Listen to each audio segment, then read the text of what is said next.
Madam ఆమె ప్రతిదీ అనుమానం పడుతుంది. ఆమె అనుకున్నదే ఇక ఊహించుకొని వేరే మనుషులతోని ఈ విధంగా అంటగట్టడం ఇవన్నీ చేయడం చేస్తుంటది. ప్రతిదీ అబద్ధం ఆడుతుంది మేడం. ఆమె ఇష్టపడ్డారు కానీ ఇప్పుడు మాత్రం ఏం లేదు అంటుంది. ఏం లేదు మేడం. ఏం లేదు అనుమానం వస్తుందా నీ భార్యకి? ఇక ప్రతిదీ ఆమె పోయి మాట్లాడినా లేకపోతే ఆమెకి ఏదైనా ఉండి ఏదైనా ఇప్పించిన ప్రతిదీ కూడా నువ్వు ఎందుకు ఇప్పించినావు, ఏం చేసినావు అంతే కదా మేడం, ఇప్పుడు కదా అసలు నువ్వు ఇప్పియాల్సిన అవసరం ఉంది. అది ఎవరు లేరని కొద్దిగా పోతుంటాం మేడం. తల్లిదండ్రులు కన్నా తల్లిదండ్రులు ఉన్నారు, అందరు ఉన్నారు, నీ వల్ల అందరికి దూరం అయిందట కదా చెప్తుంది. ఎలాగోటి సార్ తనని ఇంట్లోనే ఉండొద్దు, తనతో నువ్వు ఉంటున్నావు, అక్కకి ద్రోహం చేస్తావా అని చెప్పేసి ఎలాగొట్టారు. ఇలాంటి పనులు చేస్తే ఎవరు ఉంచుకుంటారు? సొసైటీలో పేరు పోతుంది. అవునమ్మా, మీకు ఏమంతా ఏజ్ వచ్చిందని ఎందుకు ఇతను వెనకాల? నీకు మంచి లైఫ్ ఉంది, రేపు పెళ్ళి అవుతుంది. మీ పిన్ని హస్బెండ్ దొరికిందా? వేరే వాళ్ళు దొరకలే నీకు? లేదు సార్, తను అంత మంచిగా ఎవరు చూసుకోరు సార్. ఎందుకు అలా చూసుకోరు? ఏమున్న తనలో ఏమిస్తుండు నీకు అంతగనంగా? అవునమ్మా, బాబాయ్ తండ్రి తర్వాత తండ్రి కాబట్టి చూసుకున్నాడు. ఇంట్లో నుంచి మిమ్మల్ని పంపించేశారు కాబట్టి దాన్ని నువ్వు అడ్వాంటేజ్గా తీసుకొని అలా వెళ్ళడం కరెక్టేనా? ఆయన నువ్వేంటయ్యా నాకు అర్థం కాదు, అక్కడ ఎలగొట్టారని అవకాశం దొరికిందని తెచ్చి దగ్గర పెట్టుకున్నావా?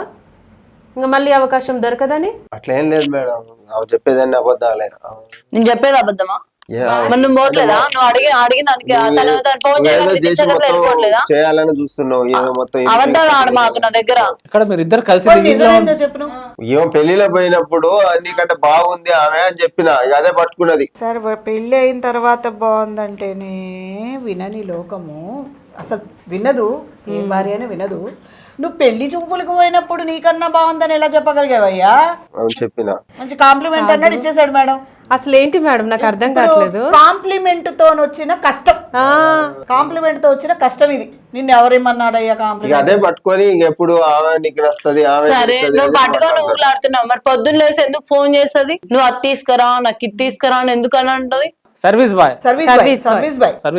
ప్రతిదీ ఆమె ఫోన్ చేయడం ఆలస్యం లేదు, ఎమ్మడే రన్నింగ్ కొడుతూనే ఉంటాడు. నేను ఏం చెప్పినా కానీ ఆమె పట్టించుకోడు ఆ మూమెంట్ లో.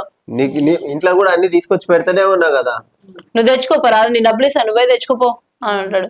నీ పక్కనే కూర్చుంది కదా, మీరే మాట్లాడుకోండి, మీరు మాట్లాడుకోండి. మాకు చెప్పడం ఏంది? నువ్వు అంటావు కదా, నువ్వు అంటావు కదా, నువ్వు అంటావు కదా, నువ్వు అంటావు కదా కాదు, పక్క పక్కనే కూర్చున్నారు కదా, మాట్లాడినా చేసినా అనుమానం పడుతూనే ఉంటది. అంటే అట్టటిగా అనుమానం ఎవరు పడరు కదా, ఏదో నువ్వు చేసి ఉంటేనే అనుమానం పడుతుంది. ఇక్కడ ఈ అమ్మాయి కూడా ఇక్కడ వచ్చి ఇక్కడ కూర్చున్నారు, ఇంకా వాళ్ళ అమ్మ వాళ్ళు గెంటేసిరంట, అట్టిగానే గెంటేయారు కదా. ఏదో ఒక విషయం జరుగుతూనే గెంటేస్తారు. నువ్వు చెప్పమ్మా నిజాలేంది అని చెప్పేది కరెక్టేనా రాంగా? లేదు సార్, మా పిన్ని మాట్లాడేవన్నీ రాంగు. తనైతే మంచోడు, నాకు అంత మంచిగా చూసుకుంటాడు. అట్లా తనంటే నాకు ఇష్టం.